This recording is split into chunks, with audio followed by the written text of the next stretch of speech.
Good Sunday afternoon, guys. Keith here with my 94 Project Trans Am, and I just got done installing the K&N fuel filter, and I got all the lines buttoned up under here now, and it looks nice.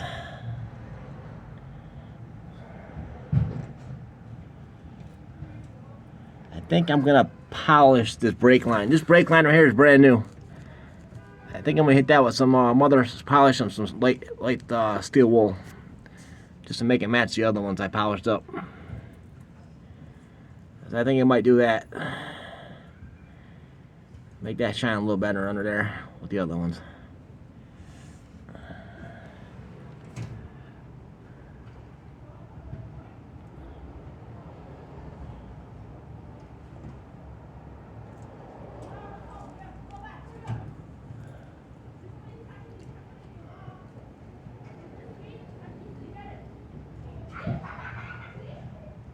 Yeah, I'm gonna definitely polish that brake line up. That's the main brake line.